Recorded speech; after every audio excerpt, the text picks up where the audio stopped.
Salut, tu veux créer un reel un peu stylé comme celui que je te montre ici, avec ton contrôleur DJ, les BPM superposés au jog et en fond les waveforms? Allez, je te montre, on fait ça sur InShot tout de suite. Allez, c'est parti. La première chose à faire, ça va être de créer une nouvelle vidéo à partir de notre vidéo à l'horizontale. Le but, ça va être de la mettre à la verticale pour optimiser la qualité de la vidéo qu'on va utiliser dans notre reel qui est au format vertical. Donc du coup, voilà, le fichier est ouvert. On va chercher tourner dans InShot, on tourne de 90 degrés. On zoome sur ce qu'on va devoir utiliser par la suite, c'est-à-dire le fond, donc avec les waveforms, et les deux jogs où on a les, notre BPM que l'on veut afficher. Voilà. Allons-y, on enregistre tout ça et on ouvre une nouvelle vidéo dans laquelle on va créer notre réel. On ouvre tout d'abord la vidéo qu'on vient tout juste de créer. On va du coup l'agrandir pour faire le background. Donc on voulait les waveforms. Voilà, on ajuste ça à la taille de notre écran. Et ensuite, on va rajouter par-dessus, donc via pip, la partie qui nous intéresse, c'est-à-dire notre contrôleur DJ.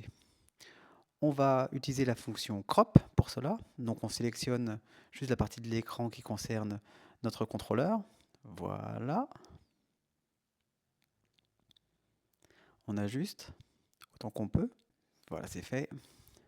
Et maintenant, on la met à la bonne dimension de l'écran et on centre notre contrôleur par rapport à notre écran.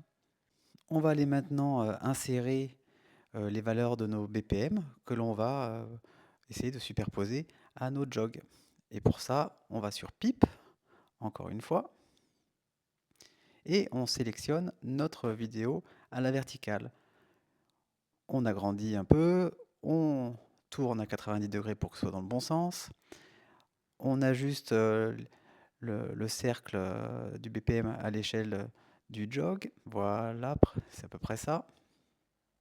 Et maintenant, on va aller tranquillement chercher le masque pour ne sélectionner que la partie qui nous intéresse, c'est-à-dire la partie en jaune.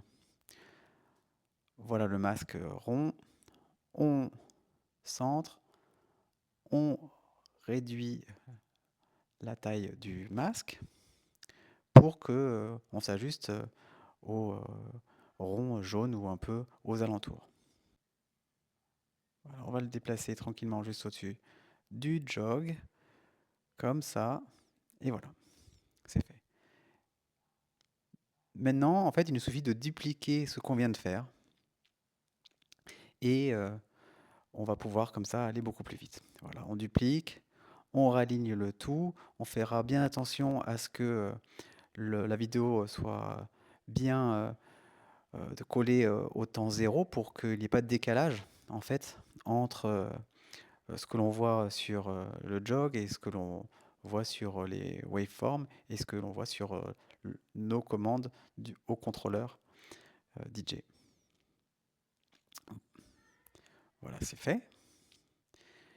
Maintenant, il nous suffit en fait juste une chose, bah, c'est de déplacer le masque que l'on a créé.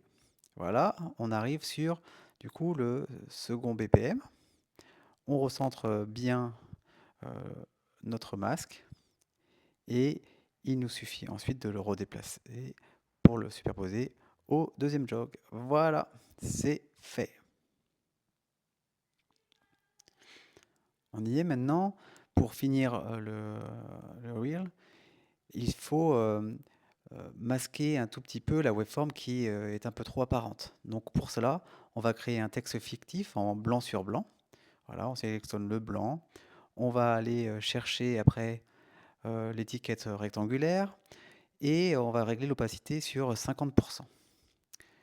Une fois qu'on a fait ça, il nous suffit d'agrandir la zone de texte à la taille de la fenêtre qu'on souhaite euh, masquer.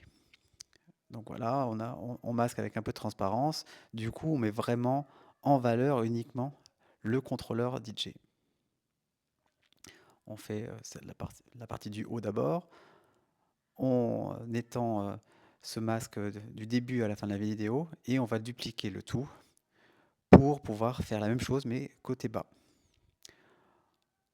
On déplace notre texte, donc ici notre masque au tout début de la vidéo jusqu'à la fin, et on le déplace pour masquer la partie basse et ainsi mettre en valeur uniquement le contrôleur DJ.